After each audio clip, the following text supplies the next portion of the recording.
Viaje no tempo com Paulo Júnior e Leandro e a mim e tire do fundo do baú o seu melhor time de botão.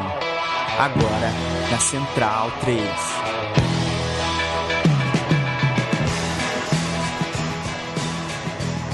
Este é o meu time de botão, gravação feita em 21 de maio de 2020, com gasolina no tanque para que a gente faça uma viagem de 50 anos. A gente vai longe. Para ir longe, aquela viagem boa, o Paulo vai todo ano, uma vez por ano ele vai para Campinas, pegar um joguinho, um Ponte Preta e Parmeira, uma vez para Ribeirão, para visitar a vovó, uma vez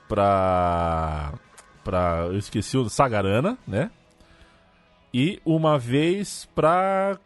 Qual é o nome tem um outro rolê que você faz pra Paraty, né?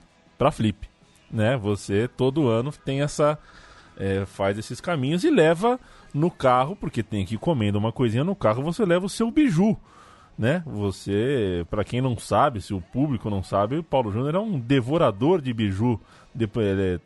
Mandem, enviem bijus aqui pra Central 3 que o Paulo Júnior vai sorrir. Cê tá bom, Paulo Júnior? Tudo bem, tocando. Seguimos nessa toada de gravações à distância. Hoje com um programa que tava esperando muito tempo para fazer e as últimas, né?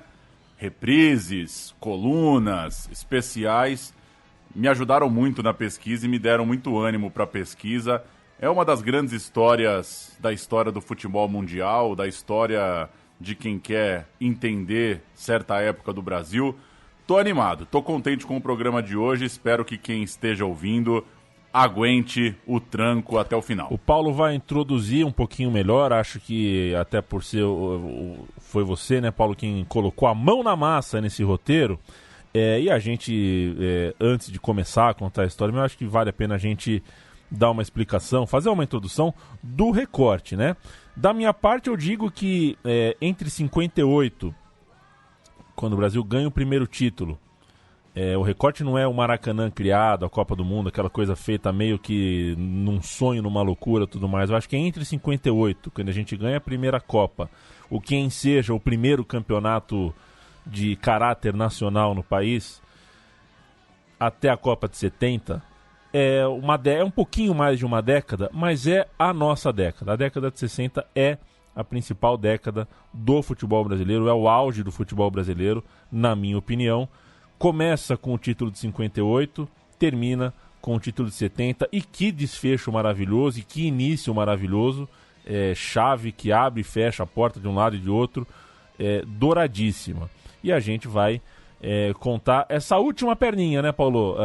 A caminhada do Tri, como se montou essa equipe, como o João, o José e o Zequinha foram e por que Luluzinho e Robertinho não foram, né? A gente vai tentar entender como que foi o passo a passo dessa formação, eliminatórias e tudo mais.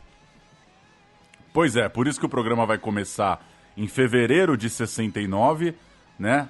Vai pegar todos os jogos da Seleção Brasileira em 69 e todos os jogos da Seleção Brasileira em 70 até a estreia na Copa do Mundo lá no México. E aí, para isso, eu faço 2 registros muito rápidos para a gente começar a seguir aqui a cronologia.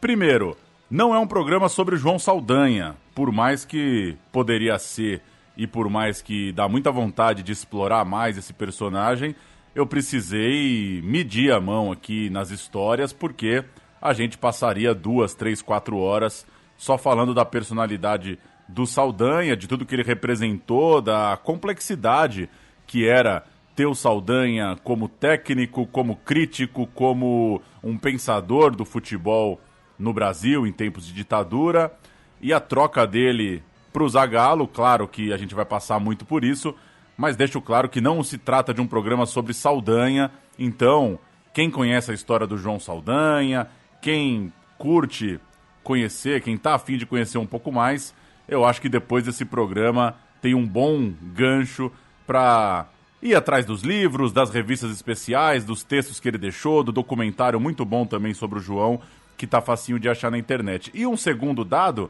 muito rapidamente para a gente começar, um recorte de 1 ano e meio passando por todos os jogos, claro que não vai dar para a gente detalhar todos os jogos. Então, só faço essa breve explicação para dizer que a gente vai passar por todos os jogos da Seleção Brasileira de fevereiro de 69 até a estreia na Copa de 70, tendo que passar rapidamente por alguns e sabendo que essa é uma história que está sempre em construção. Eu te enviei o roteiro ontem, né, Leandro? E assim que eu te enviei, eu fui ler a coluna do Tostão na Folha e falei, pô, meu roteiro já tá velho.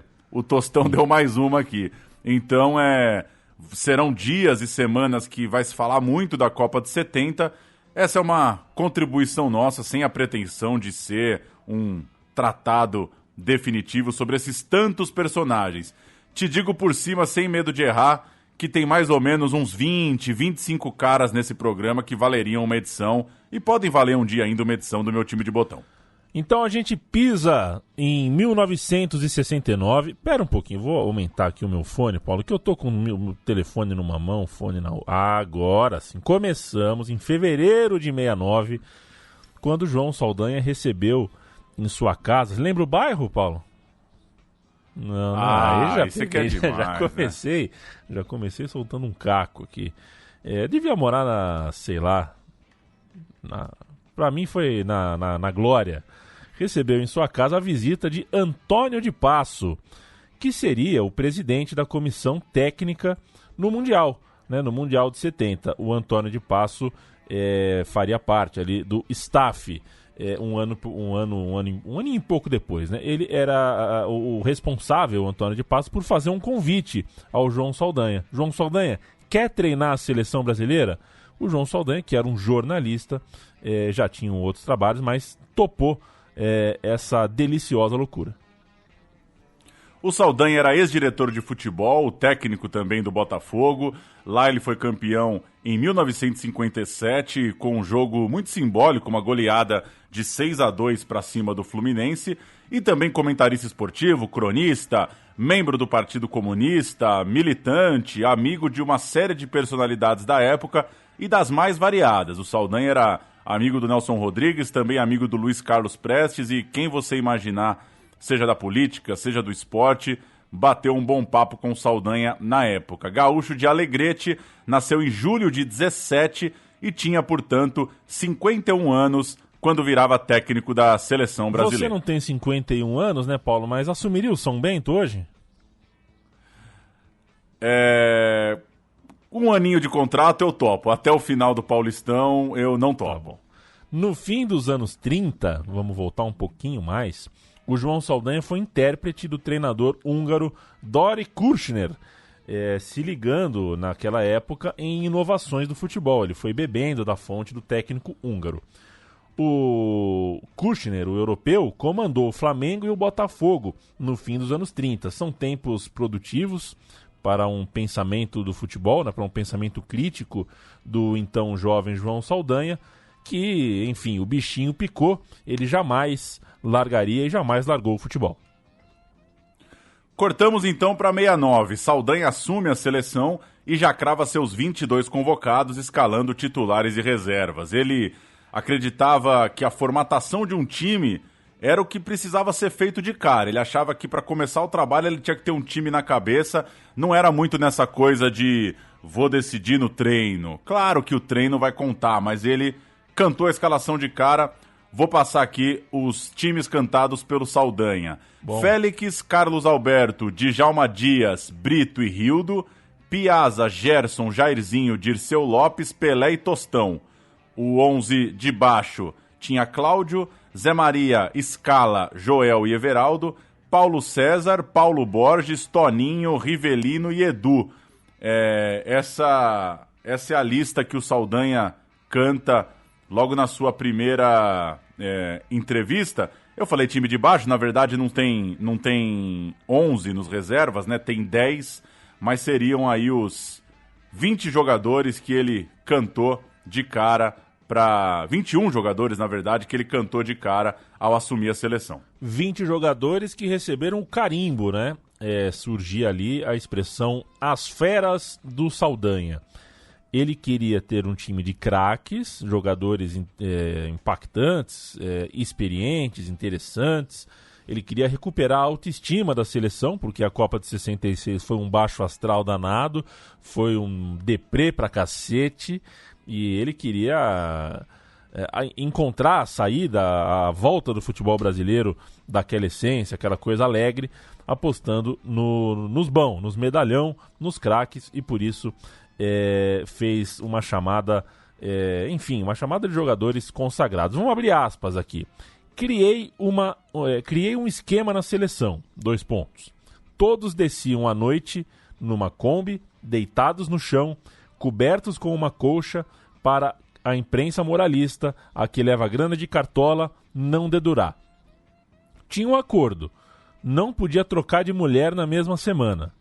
Uma vez o goleiro Ado falhou e tinha de cumprir a pena de suspensão por 5 dias. E ele dizia, mas era um avião, seu João, um avião. E o João Saldanha então diz, né, liberei com 3 dias e não 5, afinal era mesmo um avião. Os casados tinham hotel pago para a esposa e os filhos. Essa entrevista ele deu para o Marcelo Rezende na revistaça Playboy em 84, que a gente não vai se dar o trabalho de falar quem era a capa. Ele, enfim, a citação é do artigo do Raul Millet, filho, no site Ludopédio. Que baita aspa, hein, Paulo Júnior?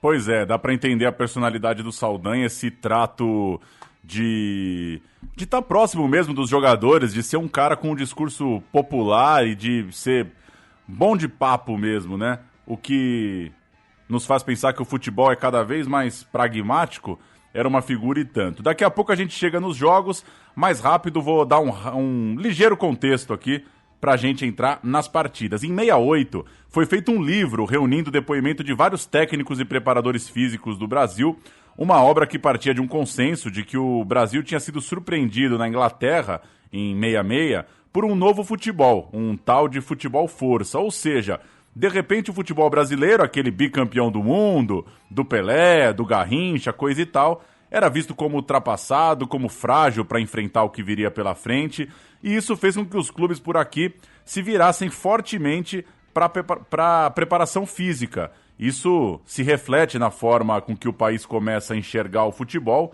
e eu vou contar 2 exemplos que eu tirei do livro Afonsinho e Edmundo, do professor Zé Paulo Florenzano. Primeiro, o Zagallo, já como técnico de futebol, falou o seguinte: todos sabem que desde os 12 anos os futuros jogadores começam a treinar na escolinha pelas mãos do Neca. É um trabalho árduo e cansativo. O principal objetivo é treinar o garoto, tirando-lhe os defeitos, dando-lhe educação e instruções técnicas. E o segundo exemplo, do Eli Coimbra, jornalista, grande Eli Coimbra, envolvido na preparação do primeiro campeonato paulista Dente de Leite, lá no ano de 70. Abre aspas para ele. Queríamos forjar uma geração completamente diferente da atual e estamos conseguindo. Fecha aspas. Ou seja, é um momento de disputa clara de narrativa no futebol brasileiro. Muita gente via preparação física, via intensidade nos treinamentos, tentando, de certa forma, tirar um cacuete do jogador brasileiro, achando que o estilo brasileiro de jogar bola não funcionava mais para ganhar a Copa do Mundo. Um jogador que nunca jogou capoeira, né? Um jogador que jamais daria um bico de... um rabo de arraia. O futebol brasileiro querendo se desquitar da ginga, do drible, dessa ideia desse imagético, que é um pouco idealizado, mas é importante, né? Idealizar é importante no futebol, inclusive. Não é nenhum crime, muito pelo contrário. Vamos aos jogos. A gente vai detalhar alguns momentos importantes dessa caminhada rumo ao México. Jogos 1 e 2, abril de 69. Brasil e Peru é a primeira partida. E era grande o debate na época sobre o uso ou não de um centroavante mais físico, com presença de área, né? Tem que ter um 9-9 ou não? E muita gente acaba achando que foi o Zagallo quem montou o Brasil com Tostão e Pelé juntos no time sem um 9. Mas, na verdade, o Saldanha já estava mexendo, já estava usando uma formação desse tipo. A estreia de Pelé, Tostão e Pelé juntos, né, foi num amistoso no Beira-Rio, Brasil e Peru. Félix, Fluminense, Carlos Alberto, Santos, Brito, Vasco, Djalma Dias, Galo e Rildo, também do Santos, é a linha de defesa. Piazza, do Cruzeiro, Gerson, Botafogo, Dirceu Lopes, Cruzeiro, é o meio de campo. Jairzinho, Botafogo, Pelé e Tostão, do Cruzeiro. Entrou o Edu, do Santos. Vamos de Peru, né? Vamos de Peru. Otorino Santor, goleiraço. José Fernandes, De La Torre, Chumpitaz, Javier Gonzalez e Mifflin. Vitor Zegarra, Júlio Bailon, Perico Leon, Teófilo Cubijas e Alberto Gadiardo, técnico, ninguém menos que Didi. Era o Peru de Cubijas e Chumpitaz. O jogo foi no Beira-Rio, que inaugurava o sistema de iluminação naqueles dias. Na véspera, inclusive, teve um jogo do Internacional.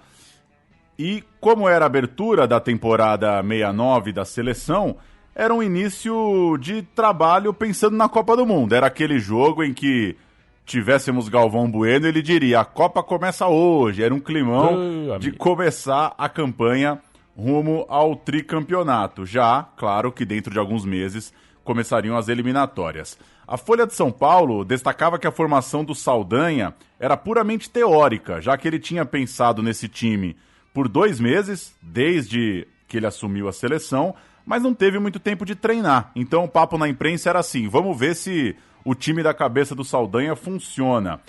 Matéria da Folha de São Paulo ainda conta que ele cantou o time num 4-3-3, mas que na verdade ele queria ter o Brito como um líbero. Inclusive o Campinho, que vai com a escalação no jornal paulistano, é de praticamente um desenho que hoje talvez a gente chamaria de 3 zagueiros. O Brito está recuado, meio ali na sobra. O Piazza e o Djalma Dias estão numa linha na frente dele. Então, era a imprensa tentando entender qual que era a ideia do Saldanha e imaginando como que ia se dar esse combate ali com Brito e Djalma Dias na zaga e o Piazza recuando para fazer um terceiro homem. O Globo imprimiu em seu jornal, estampou o otimismo do Saldanha, do João Sem Medo. No treino da véspera dessa partida, os titulares ganharam dos reservas por 3-1, gols do Dirceu, do Carlos Alberto e do Tostão.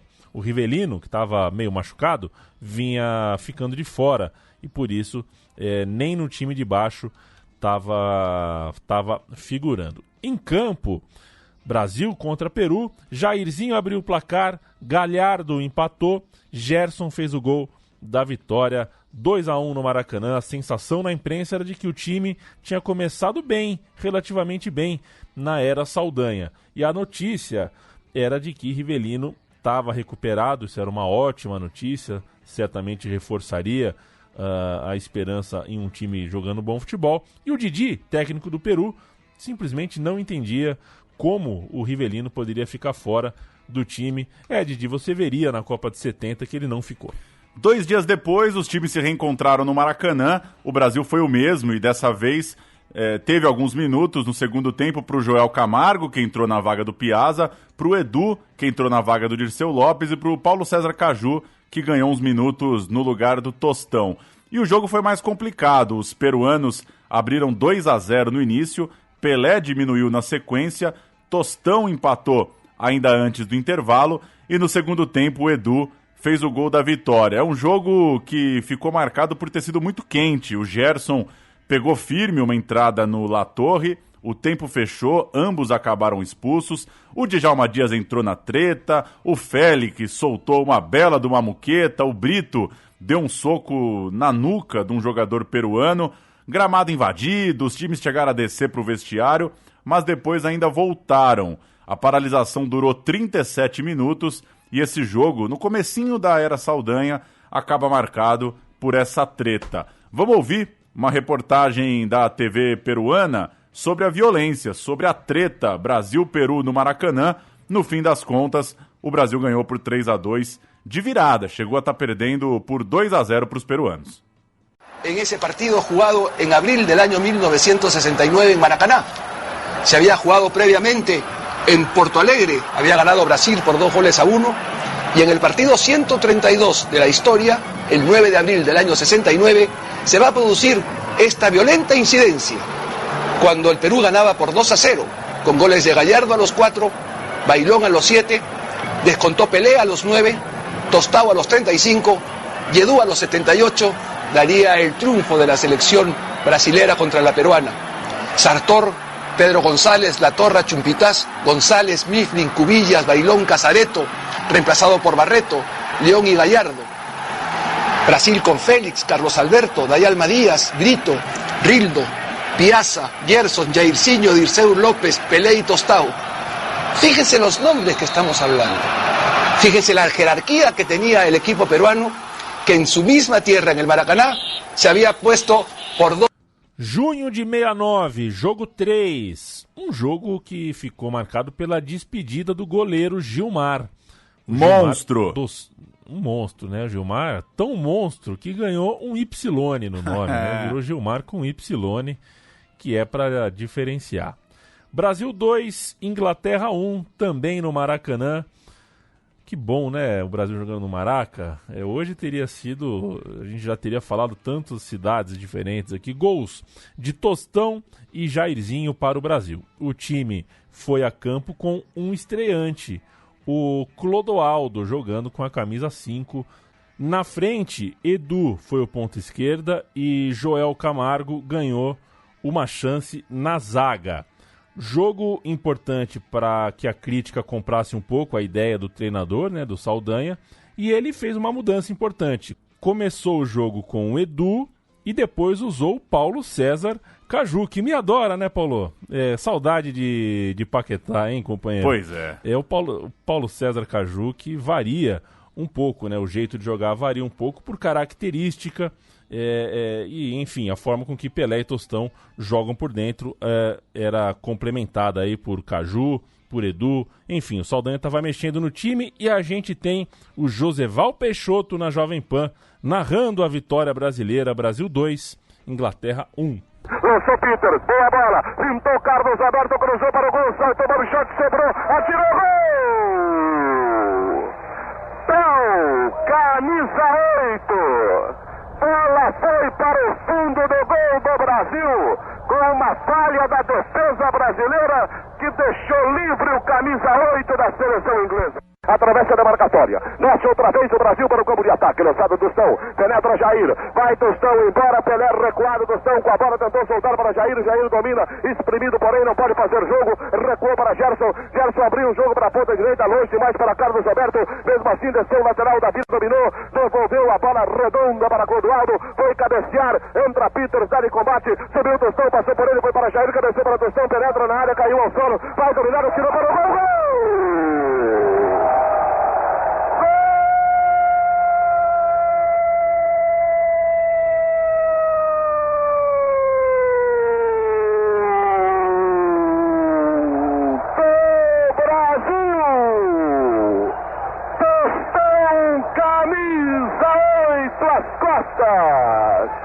Desencanta a seleção brasileira, torcedor do Brasil.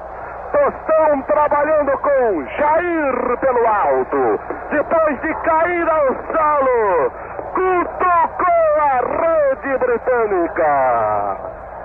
É sua vez. Preferiu recuar para Paulo César dominando a bola. Pode soltar para Carlos Alberto pela direita. Gerson pelo comando, Tostão pela ponta. Levantou para Tostão, passando pelo lateral da Vila. Recolhe a bola, vai cruzar. Tenta a cinta, pintou Nilton. Foi embora, invade a área. Cruzou para o gol. Gol!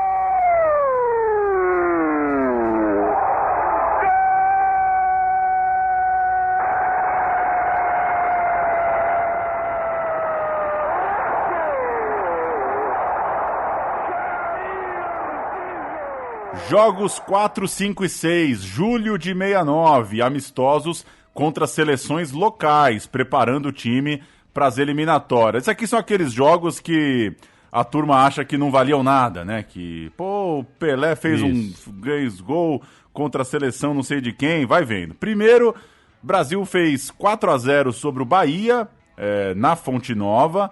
novamente com Clodoaldo titular, deixando Piazza no banco e o Edu mantido ainda na ponta esquerda. Depois teve um Brasil 8-2 na seleção sergipana, jogo, claro, com muita festa lá em Aracaju. O time dessa vez teve o Toninho Guerreiro. Toninho Guerreiro jogou de 9, o Saldanha testava um 9 mais 9 e ele aproveitou sua chance. Foi bem, mais testes do Saldanha. Por exemplo, no segundo tempo desse jogo lá no Sergipe, ele colocou o Zé Maria e o Paulo Borges. Deu uns minutos para dois caras que eram reservas da seleção. E o terceiro desses amistosos, 6-1 para cima da seleção pernambucana no Arruda, o time voltou a ter Piazza no meio-campo. Nesses 3 jogos, destaque para Edu, que fez 4 gols, e para o Toninho Guerreiro, que marcou 3, fez um triplete esse dia lá em Aracaju. O Toninho Guerreiro, Brasil seguindo a toada aí, a forte preparação para as eliminatórias. Jogo 7, agosto de 69, já na Colômbia. O Brasil viajou para a Colômbia porque lá começaria a sua ronda pelas eliminatórias da Copa do Mundo. Antes, um amistoso contra o Milionários no El Campín, em Bogotá. Brasil 2-0, gols de Gerson e o recuperadíssimo Rivelino. O meia do Corinthians, o bigodudo meia do Corinthians, veio do banco. Era só canhotinha, Paulo Rivelino? Era. Ele com a perna direita seria titular da seleção hoje. Ele veio do banco no lugar do próprio Gerson. Então, gol do Gerson, sai Gerson, entra Rivelino, gol do Rivelino, 2-0. E o time continuava com o Edu, né? O Rivelino no banco, o Edu com a 11 titular. Jogos 8, 9 e 10, agosto de 60. É o trio de jogos fora de casa pelas eliminatórias. As eliminatórias começavam com 3 jogos de visitante. Brasil visitando as seleções do seu grupo, precisava passar por um grupo que tinha Paraguai, Colômbia e Venezuela. A seleção se preparou de forma muito profissional, isso é muito relatado em tudo que você for procurar sobre a Copa de 70. Era aquela delegação com Cláudio Coutinho, com Admildo Chirol, com Carlos Alberto Parreira, com muita gente dessa área da preparação física e também com gente como Lídio Toledo e Mário Pompeu. O Brasil tinha uma cara de que, olha, vamos fazer as coisas direitinho para voltar a ser campeão do mundo. E, nesse caso, o planejamento envolvia também vencer a altitude. Por isso, o Brasil chegou a Bogotá 20 dias antes. É por isso que tem esse amistoso que você acabou de cantar. O Saldanha começa sua mais importante missão. O time do Saldanha, então, para começar as eliminatórias, tem Félix, Carlos Alberto, Djalma Dias, Joel Camargo e Rildo, Piazza, Gerson, Jairzinho, Tostão, Pelé e Edu.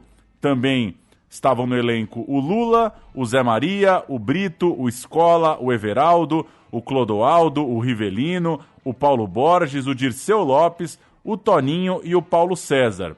Vale lembrar que na época o banco era reduzido, não podia ir todo mundo assim para o banco, então fica aí o registro das opções que o Saldanha tinha para começar a competição. E o Brasil joga com esse time, com essa formação, as 3 partidas.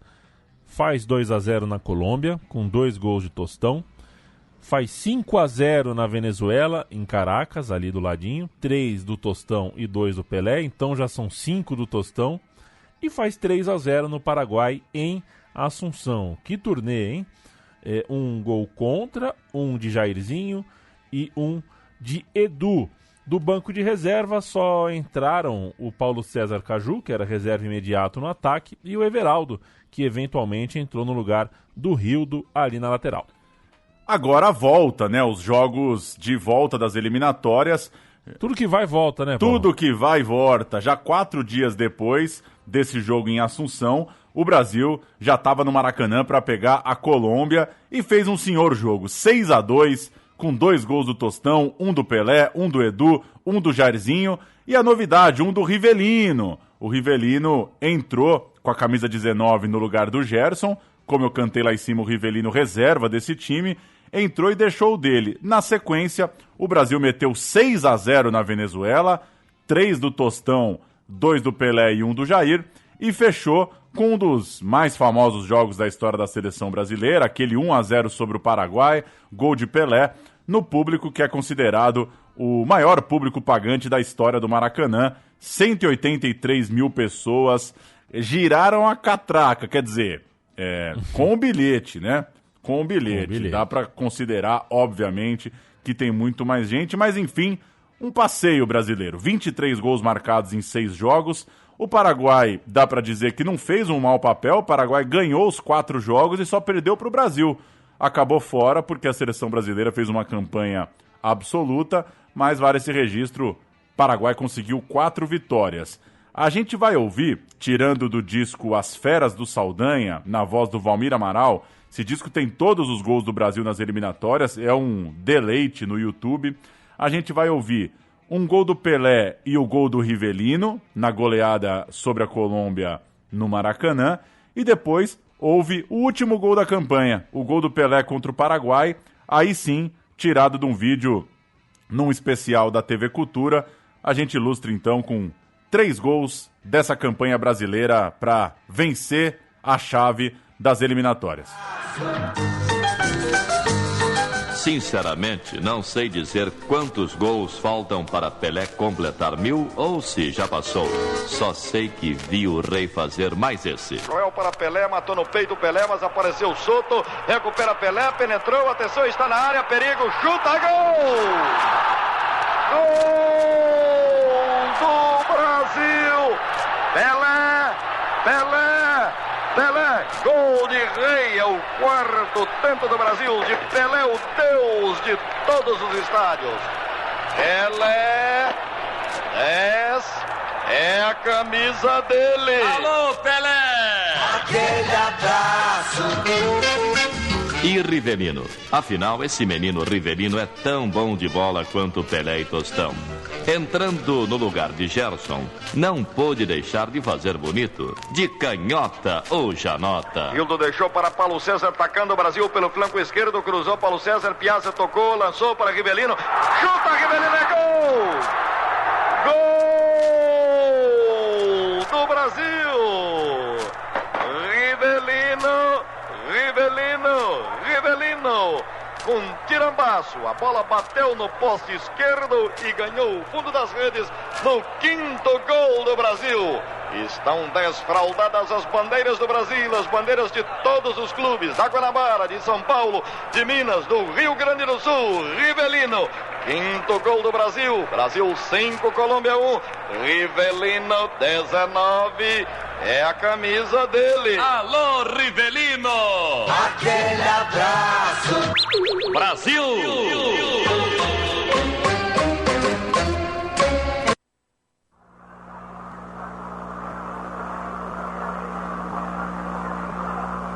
Cobrando Rojas, subiu na área de Alma para Gerson, imediato a Rildo. Lá vai Rildo, tem chão para correr, vai correndo, o marcador foi nele, quis pôr a mão, a bola foi lançada para o Edu, acertou, olha o Edu, olha o perigo agora, Aguilera!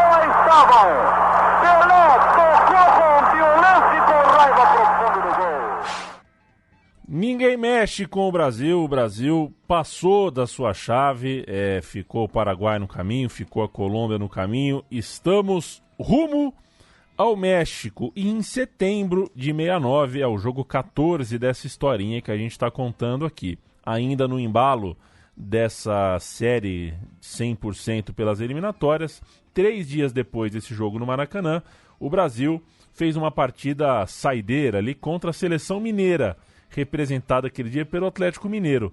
Era a seleção mineira, mas era o Galo, mas era a seleção mineira. O jogo foi no Mineirão e perdeu. Veja você, talvez seja um dos grandes momentos da seleção mineira, hein? Ganhou da seleção brasileira, caía ali a invencibilidade do João Saldanha. Deve ter jogado no Minhaca a seleção brasileira. Vai contar, vai lendo aí.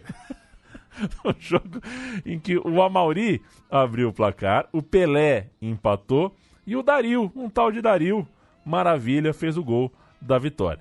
Era uma espécie de despedida desse time, né? Ele estava num embalo de treinamento e jogos desde abril, e ali era o último jogo dessa fase que contava com as eliminatórias. Primeiro, o Saldanha disse que preferia já dar folga para os jogadores depois da classificação. Falou, foi desgastante, teve a viagem, 6 jogos, 6 vitórias, queria dar folga. Depois, ele reforçou que era importante fazer mais um teste, a Copa do Mundo estava perto, deu uma moral ali para o jogo. O curioso é que no embarque para BH, o Pelé disse, precisamos de uma derrota. Sempre tem, né? Sempre tem alguém que vai falar que uma derrota faz bem, que é bom perder. O Pelé cantou essa bola e acabou que o Brasil perderia de fato. O Pelé estava elogiando o desempenho da seleção brasileira, mas segundo ele, faltava um teste que para ele não aconteceu nas eliminatórias, com o Brasil numa grande dificuldade, com o Brasil atrás do placar, precisando vencer, coisa do tipo. Depois dessa derrota, rolou um papo de desmotivação, de que alguns jogadores estavam com medo de jogar para valer. Você imagina, tinha gente pensando que o time do Galo viria para atropelar e não era a hora de colocar o pé em dividida. Tem gente que não acredita nisso, mas existe. Quando você joga mais relaxado, é o dia que você machuca. Então, consigo acreditar que muita gente não foi pro pau. E para quem jogava no Atlético Mineiro, que delícia, né? A seleção acaba de classificar para a Copa e você tem a chance de ir para cima dos caras no Mineirão, o Atlético jogou para valer. Vamos ouvir o relato do Canal 100, vitória dos mineiros. Seleção mineira ganhando da seleção brasileira, isso há 8, 9 meses da Copa do Mundo. No Atlético, a tônica é o entusiasmo. Os 11 de Ustrich lutam sem parar, com o máximo de energia. Os craques são poucos, mas a vontade de ganhar é muita, e foi o que aconteceu.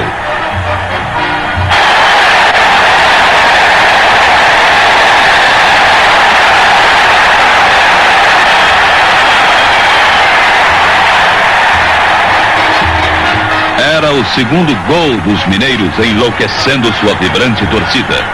A partida não valia pontos, mas Carlos Alberto se exaltou e a seleção teve que continuar jogando com 10 homens em campo. Com o fôlego que o pessoal do Atlético estava e sua decisão de vencer de qualquer maneira, seria difícil aos jogadores de Saldanha mudar o placar.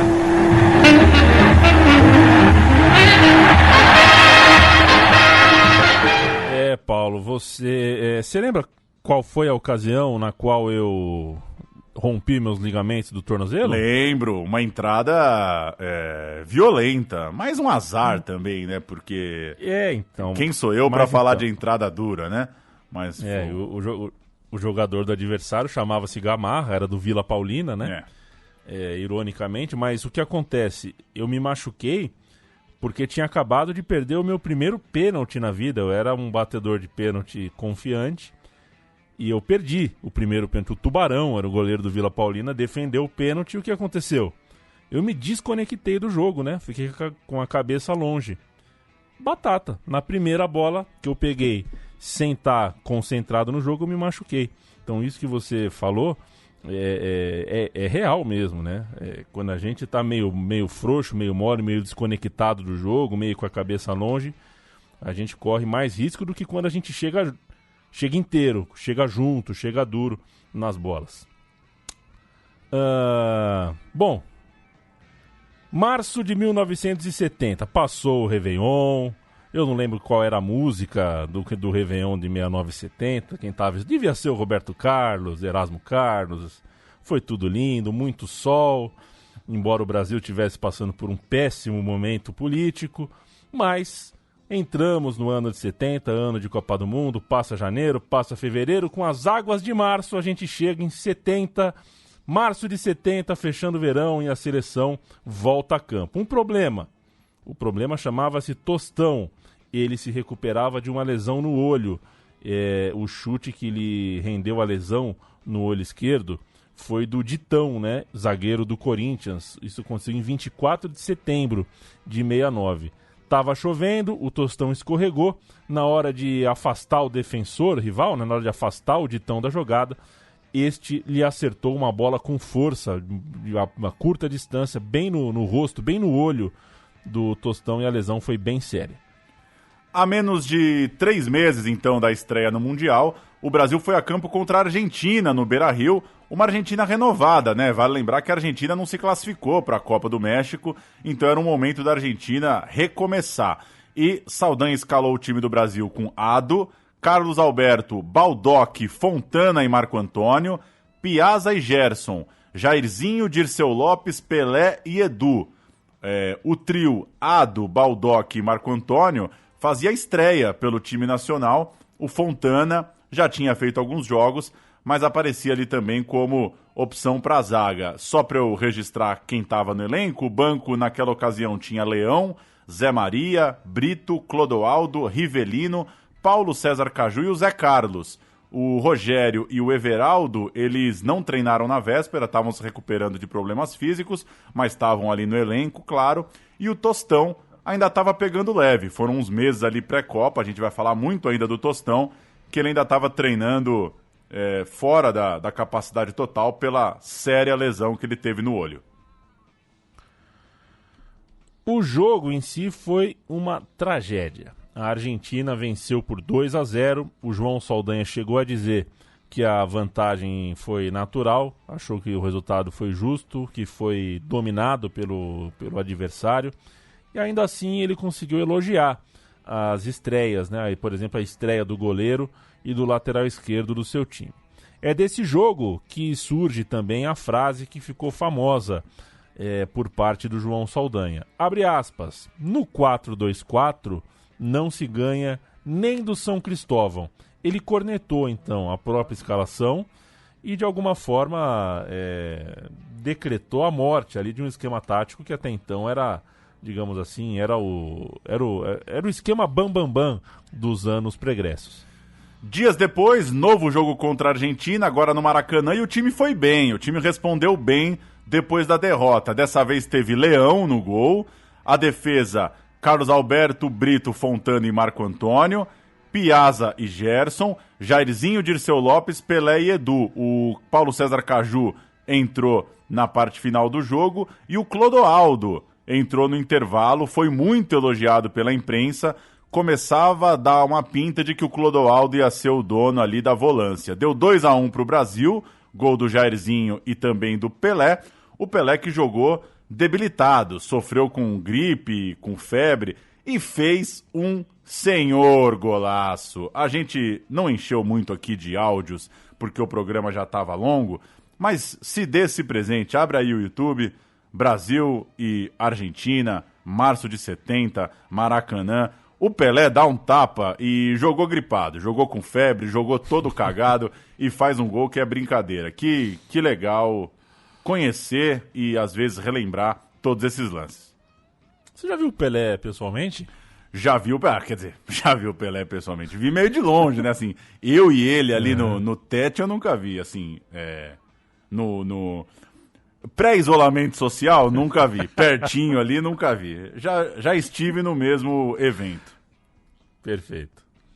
Sorte a sua. Março de 70 ainda vem o jogo 17, que é o último do Saldanha. Veja você, né? O que é um planejamento, né? Tão perto da Copa do Mundo. O Brasil tinha marcado um jogo treino contra o Bangu, mas no fim a federação não cedeu. O estádio, né? A Federação Carioca não quis que o Maracanã fosse usado. A partida teve que ser em Moça Bonita. Lá foi o Brasil para Moça Bonita. E o Brasil jogou com camisa de treino. Falou, então, em Moça Bonita a gente não vai meter a amarela, não. O canário não vai piar em Moça Bonita. Alinhamos com Ado, Carlos Alberto Torres, Brito Joel e Marco Antônio. Clodoaldo, Dirceu Lopes e Rivelino aparecendo como titular pela primeira vez nessa história aqui. No ataque, Jairzinho, Pelé e PC Caju. Entraram Zé Maria, Zé Carlos e Edu. A partida terminou 1-1. Foi um jogo, imagino, também com um freio puxadinho ali, né? 1-1, gol do zagueiro, um gol contra do zagueiro do Bangu, do Moraes, mas uma partida que realmente teve caráter de jogo-treino e caiu o Saldanha. Esse jogo contra o Bangu é no dia 14 de março, ele cai 3 dias depois, em 17 de março, e no dia 22, uma semana, um pouquinho mais de uma semana depois do jogo contra o Bangu, temos técnico novo, Brasil e Chile, já com Zagallo na Casa Mata. Era muito grande a pressão sobre o Saldanha. Na véspera da derrota para a Argentina, aquela derrota por 2-0 aí na retomada do ano, em março, foi quando saiu aquela resposta famosa do Saldanha, né? Perguntado sobre a vontade do presidente Médici de ter o Darío no grupo da Copa, ele disse ali: não fui chamado a opinar sobre seu ministério, não aceito que opine sobre meu time, ele cuida dele, eu cuido das minhas aqui, e era inevitável o processo de fritura do Saldanha, né? Muito difícil que um governo militar, uma ditadura no Brasil, topasse com a ideia de que João Saldanha, um comunista convicto, pudesse voltar nos braços do povo campeão do mundo. Vamos ouvir um trechinho do filme João, do André Ike Siqueira e do Beto Macedo, um trechinho que o Saldanha fala disso, e a gente volta a falar um pouco mais sobre a queda. Coincidentemente, também o presidente da Estados Unidos está no Rio Grande do Sul. E ele parece ter sugerido o nome de Darío para ser convocado. O que você acha da sugestão do presidente? O Brasil tem 80 ou 90 milhões de torcedores e gente que gosta de futebol. É um direito que todos têm. Aliás, eu e o presidente, ou o presidente e eu, temos muitas coisas em comum. Somos gaúchos, somos gremistas, gostamos de futebol, e nem eu escalo o ministério, nem o presidente escala time. Você está vendo que nós nos entendemos muito bem. Fui eu sair da seleção porque eu não aceitei injunções. Eu sei que eles me chamaram assim como uma espécie de desafio, porque eu era crítico. Mas botar gente no meu time não gosta.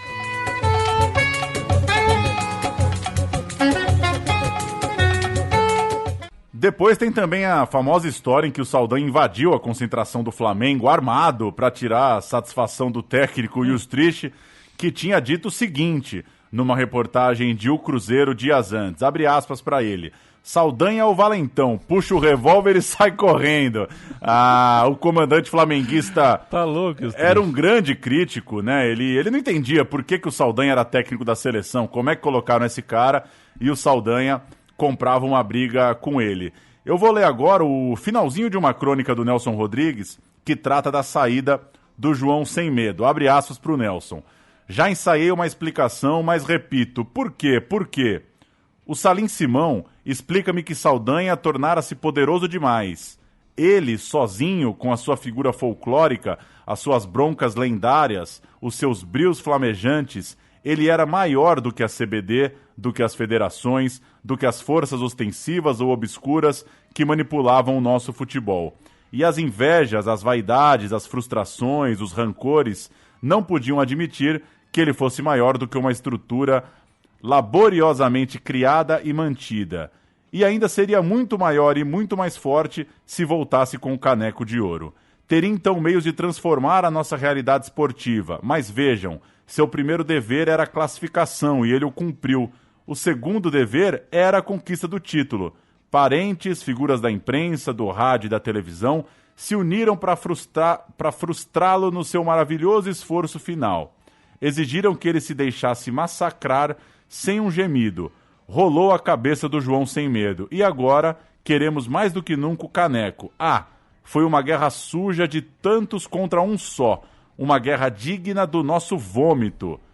Crônica do Nelson no Globo de 19 de março. Exatamente nesses dias entre a queda do Saldanha e o próximo jogo do Brasil. Vale lembrar na cronologia que o Médici assumiu a presidência em outubro de 69 e o Saldanha já sabia que ele não era muito bem visto pelo governo militar. Com a entrada do Médici, as coisas ficaram ainda mais críticas entre ambos. Fala Joel e fala Darío. Depoimento ao projeto tocado pela Fundação Getúlio Vargas e pelo Museu do Futebol, aqui em São Paulo. que houve, né, um belo trabalho de história oral, de memória dos jogadores do Tri. Joel e Dario falam um pouquinho dos motivos e da forma com que eles viram a queda do Saldanha. O Saldanha, se ele quer, eu acho, se ele quer, ele fica de treinador. Eu não sei porque teve problema do Médici. O Médici naquela época tinha um problema esse problema de dizer que o Médici, tal, esse negócio do Dario, dizem que fizeram isso porque o Médici era o presidente do Brasil. Mas o Saldanha, quando chegamos num jogo no Morumbi contra o Chile, o Saldanha inventou de pôr o Pelé na reserva, pô. Não sei se vocês lembram disso. Quando veio o Zagallo, nós fizemos amistosos, as maiores amistosas. Eu não joguei, jogamos contra a Áustria, não sei, foi 1-0 e tal. Aí nós saímos desacreditados daqui do Brasil, saímos desacreditados. Chegamos 40 dias lá no México, aí o Zagallo chegou e falou assim, não vou fazer mais coletivo, senão alguém vai se machucar. Só que chegou na hora de começar a Copa do Mundo e falou, nós vamos começar a Copa do Mundo assim. Se ganhar...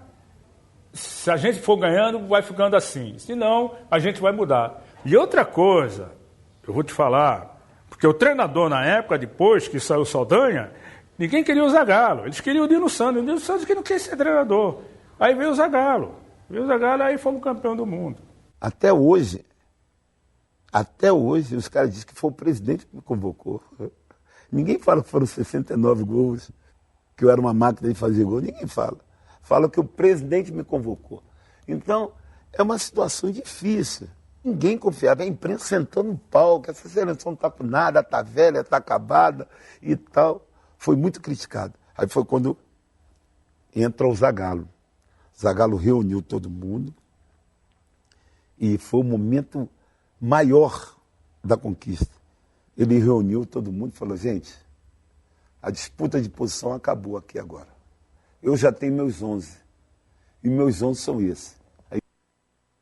Falou Joel, falou Dario e a gente ainda está em março de 70 e a gente passa para os jogos 18 e 19. Amistosos contra o Chile, no caso. Caiu a comissão, ficou só o Antônio de Passo, aquele que deu a notícia boa para o João Saldanha no começo deste roteiro. E segundo as notícias... ele estava entre 3 nomes, né? Dino Sani do Corinthians, Otto Glória, que estava de volta da Europa, e o Zagallo, então, no Botafogo. A seleção acordou com um treino marcado, mas não tinha técnico para dar esse treino. Na véspera dessa data, ele tinha anunciado, né? O Antônio tinha anunciado que o time para o jogo contra o Chile teria Leão, Carlos Alberto, Joel, Brito e Marco Antônio, Piazza e Gerson, Jair, Dirceu, Tostão e Edu. Era a volta do Tostão, ainda se recuperando da lesão no olho, e um descanso para o Pele. Internacionalmente, a repercussão foi de que as chances das seleções europeias ficavam maior, né? O Brasil passava a mensagem, a imagem de um time em crise. Um reflexo no Brasil de reação a isso foi marcar mais jogos para o novo treinador, porque tinha que pegar no breu. Esse time que você citou, só para acrescentar uma coisinha que eu acabei, talvez não ficou tão claro, era o time que o Saldanha pensava em escalar, né? Era o time, a seleção estava lá treinando, ficou sem técnico, era o time que ele pensava em escalar, dar um descanso para o Pelé, voltar o Tostão para o time titular, e aí chega o Zagallo. O Zagallo escala o time com o Roberto, um cara mais de área, oportunista, e o time ganha uma cara de um 4-3-3 um pouco mais tradicional. Leão no gol, Carlos Alberto, Brito, Joel e Marco Antônio. Clodoaldo, Gerson e Paulo César Caju. Jairzinho, Pelé e o Roberto Miranda jogando de 9. A ideia do Zagallo era que o Caju fosse um homem de meio campo pela esquerda. Então, por isso que é um meio com Clodoaldo, Gerson e Caju, um 4-3-3 um pouco mais definido do que depois a gente assiste na Copa do Mundo. E o Caju acabou muito vaiado no Morumbi. O Morumbi queria ver o Edu no time. No segundo tempo, o Zagallo colocou o Dirceu Lopes para ter uma chance na vaga do Clodoaldo. O Brasil fez 5-0, 2 gols do Roberto, a novidade do Zagallo, 2 gols do Pelé e 1 gol do Gerson. E 4 dias depois, no Maracanã, outro duelo contra o Chile, a repetição do jogo, foi 2-1. Dessa vez, gols de Carlos Alberto e de Rivelino. O Rivelino, lembrando ainda a reserva desse time, entrou no segundo tempo no lugar do Caju. Aí a gente chega em abril de 70, né? E a gente tem os jogos 20 até o 24. O Brasil joga 5 vezes no mês de abril, são os últimos antes da lista final. O Tostão era um assunto dos assuntos, porque estava tudo em suspenso ao redor dele. Ele voltaria para o time? Estava em condição? O olho dele estava em condição? Olha o que escreveu o Batista Lemos, jornalista, na Folha de São Paulo, em 5 de abril de 70. Abre aspas. O João caiu sem poder confirmar a sua tese. Zagallo subiu e tem medo de, incluindo o Tostão, provar que o João estava certo, como certo estava em tudo que vinha alardeando. E daí, como ficarão as coisas se Tostão for incluído ao lado do Pelé? A pergunta é boa e eu respondo. Chegariam todos à conclusão de que João não precisaria ser afastado, pois ele estava certo, fora e dentro das 4 linhas do campo. É o dilema de quem chega, né? Se quem chega faz a mesma coisa de quem estava, por que chegou e por que quem estava saiu? Era mais ou menos esse o dilema que o Zagallo, que colocavam ali na mesa do Zagallo. Nesse dia, o Brasil colocou 2 times em campo, um time A e um time B, contra combinados do Amazonas, na inauguração do estádio Vivaldo Lima, o Vivaldão, em Manaus, e na preliminar, às 2 da tarde, o Brasil foi de Leão, Zé Maria, Piazza, Joel, Zé Carlos, Arilson, Dirceu, Rogério Tostão, Dadá Maravilha e Edu. Na sequência, às 4 da tarde, com o solzinho mais baixo, veio o Cascudão, Ado, Carlos Alberto Torres. Você gostaria, Paulo, de ter sido um jogador chamado Paulo Sérgio Silva? Torres, Capita, teus 3 nomes, né?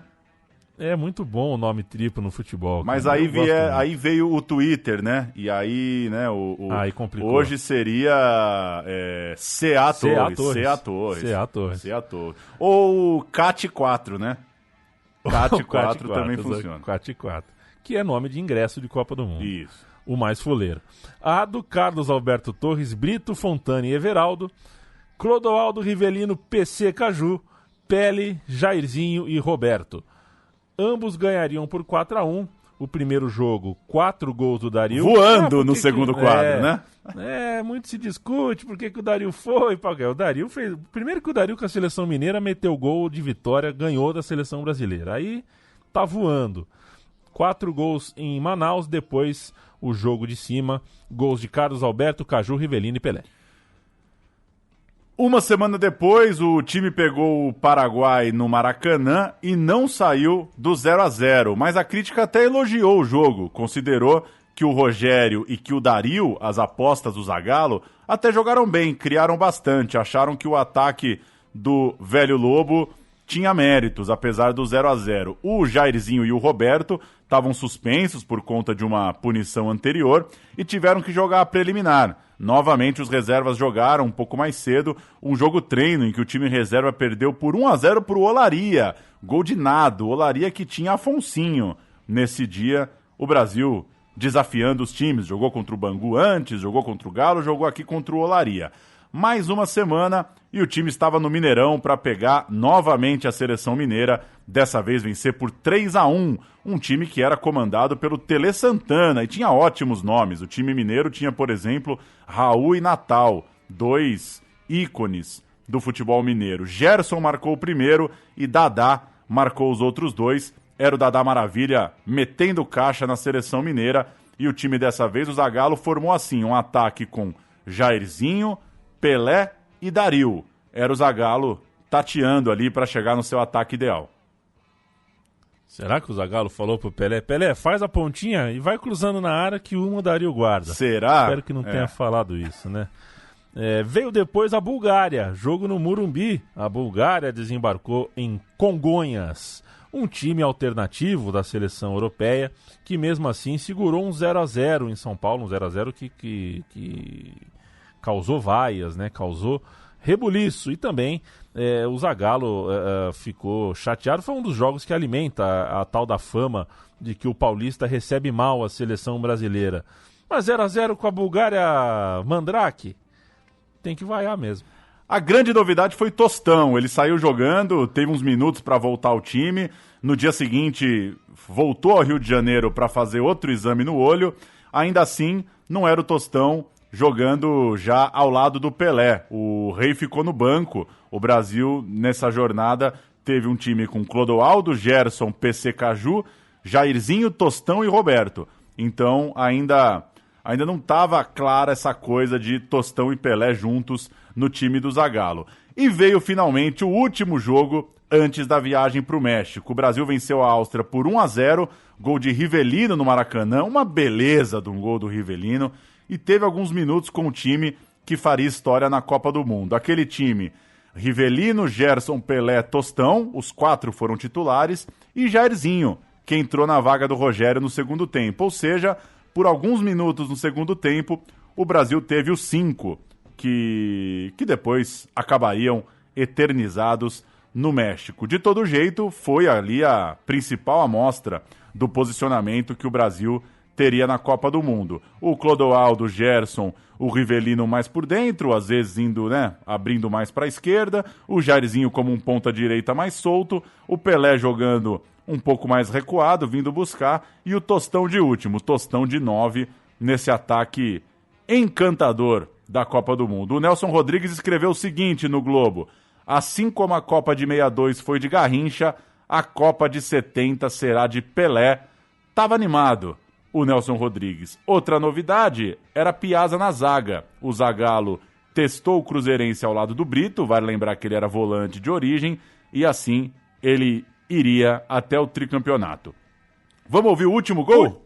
Vamos ouvir o último gol antes da viagem, né? O Rivelino mete o gol e o Paulo Júnior pagou do próprio bolso os direitos de uma narração gringa do gol do Rivelino. Muito bem. Rogério Jairzinho war zweifellos günstig für das brasilianische Spiel. Dieser rechte Flügelstürmer ist sehr, sehr dynamisch und im Augenblick hat Hubert noch nicht das Rezept für ihn gefunden. Rivelino. Rivelino.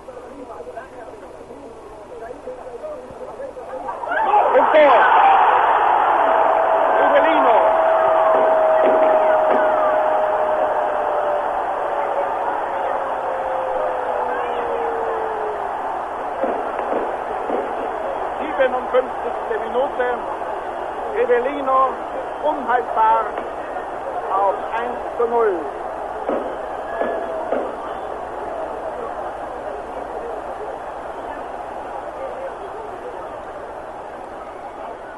Ah, o México. Já foi pro México, Paulo? Não.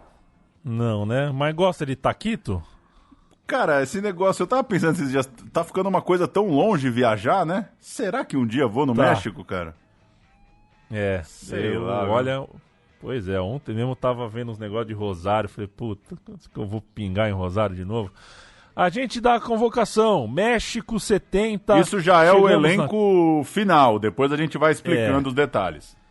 Exato, não era impressora ainda, era o famoso mimeógrafo. Roda no mimeógrafo a lista final.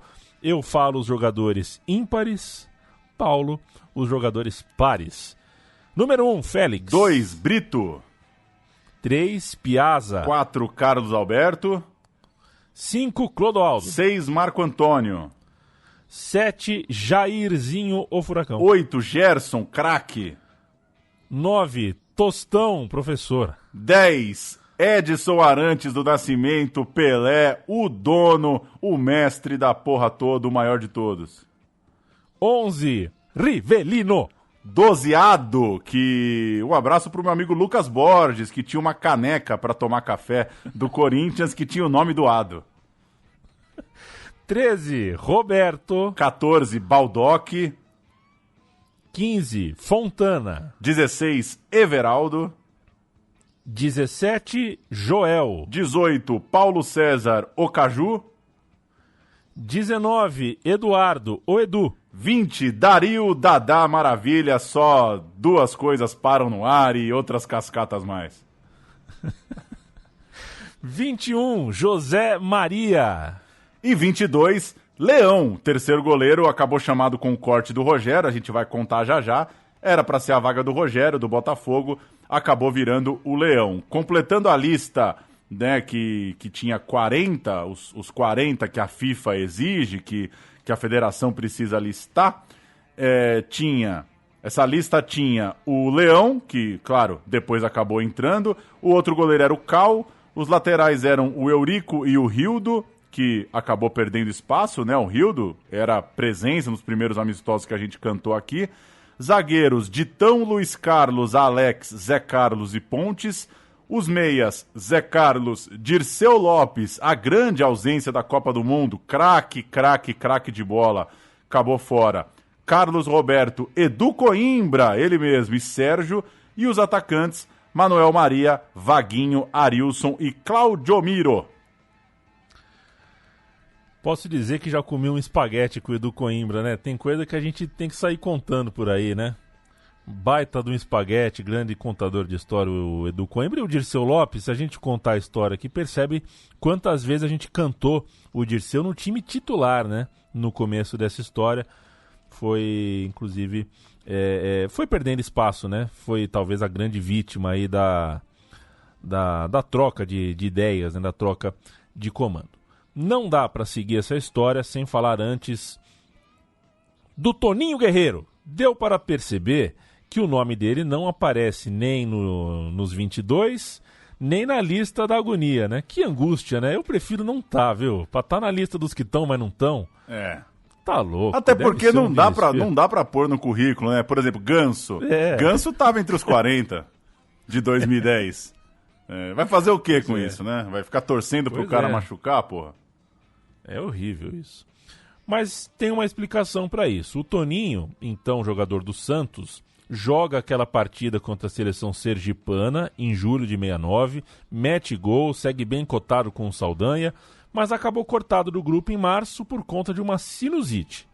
Anos depois, o Saldanha ressignificou a sinusite, ele diria, abre aspas, o Toninho era o segundo maior artilheiro do país, reserva natural do Pelé ou do Tostão. Só que o homem queria o Dario e pronto. Ou seja, o homem, no caso, o Médici, né? O que fizeram com o Toninho foi uma das maiores indecências do futebol brasileiro, fecha aspas. Inclusive, essa é outra história deliciosa da época, é que o Coutinho, já ex-jogador do Santos, chegou a ser sondado, né? O Saldanha não podia mais contar com o Toninho, foi sondar o Coutinho. Foi na praia, foi assim, colou em Santos, foi atrás do Coutinho, falou, Coutinho, quer ser o 9 da seleção? Eu tô com um problema ali com o Tostão, quer lá, você que conhece o Pelé, quer jogar comigo?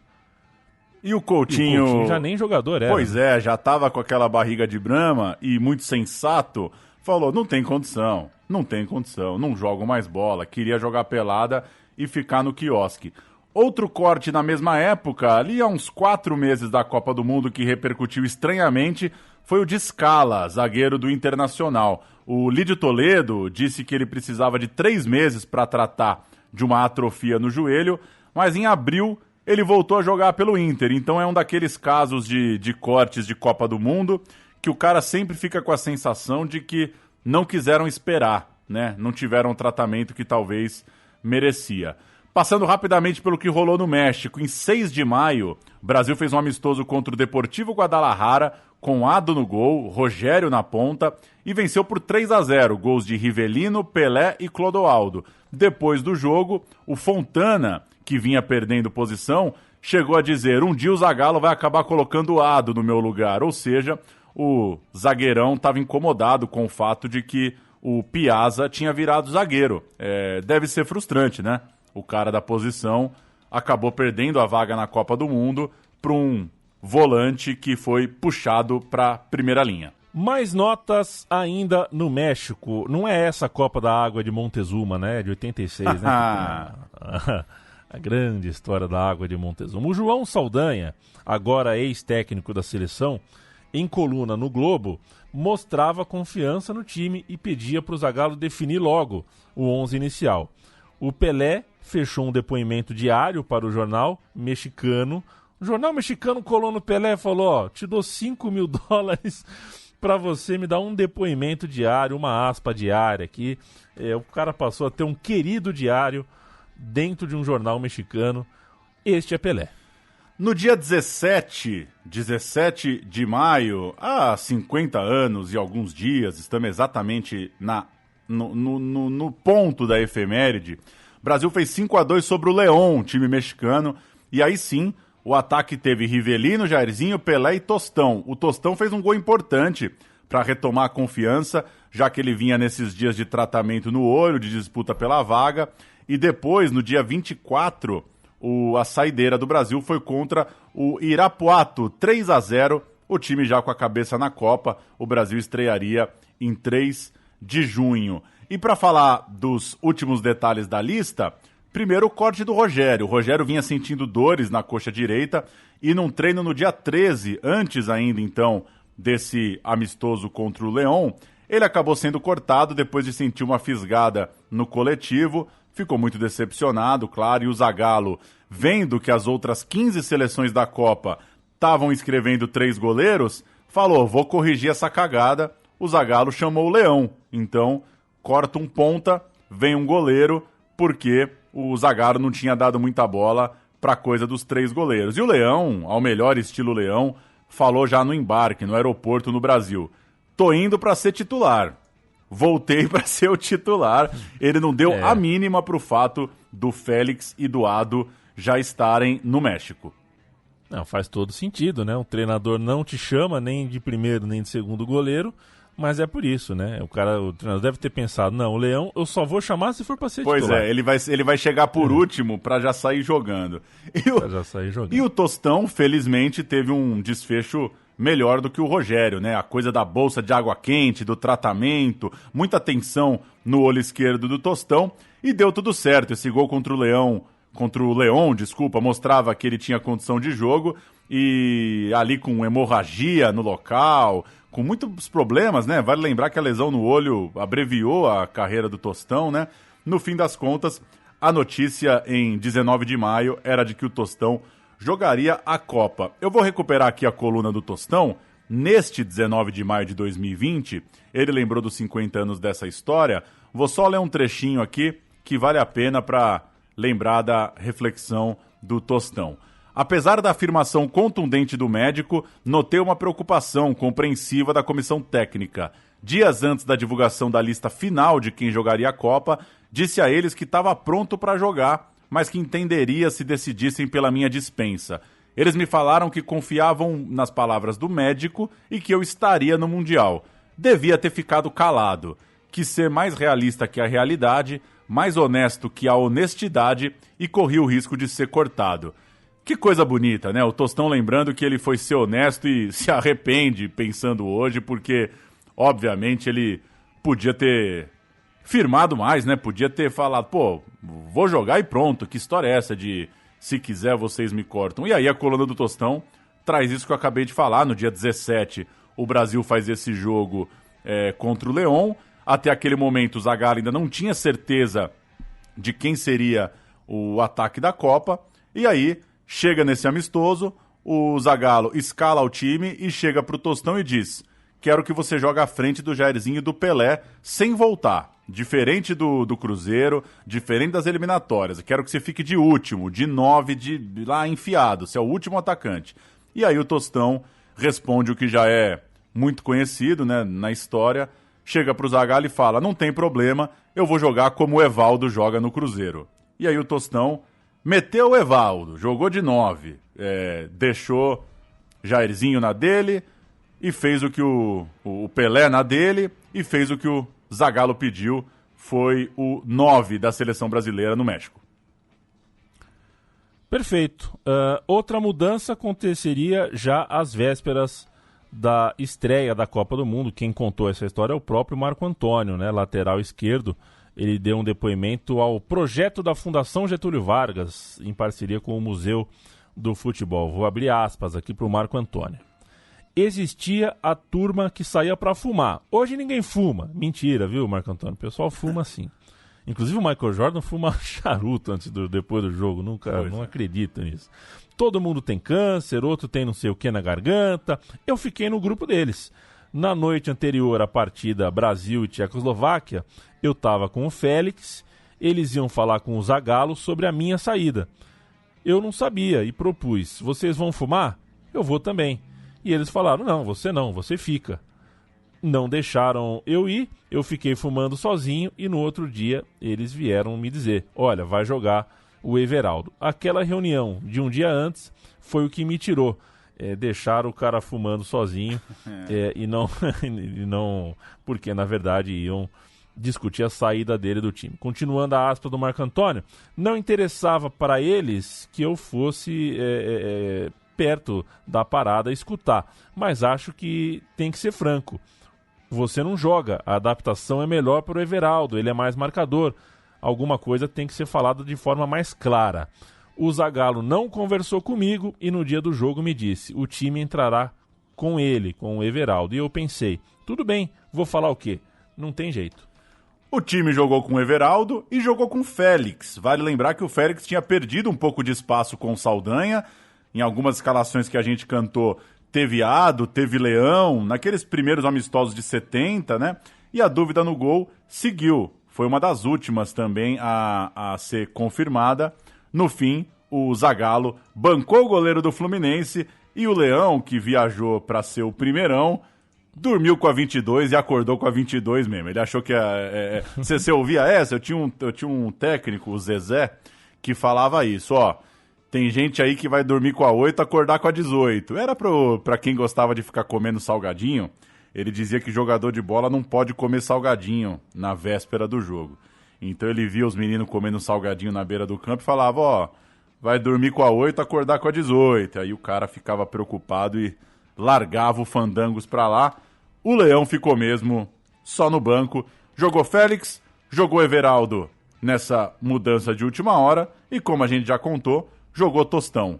Deu pra cada um a sua maneira, né? Muitos detalhes, mas é mais ou menos essa formação do time que a gente assiste a partir do jogo contra a Tchecoslováquia.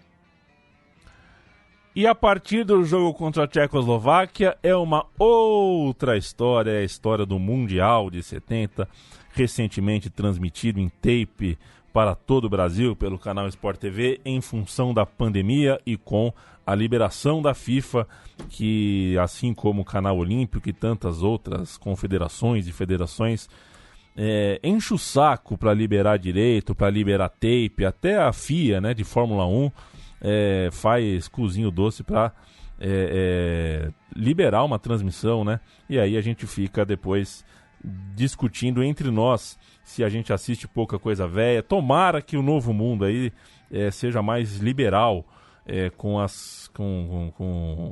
o jogo velho, com a imagem velha, com o tape, com a reprise. O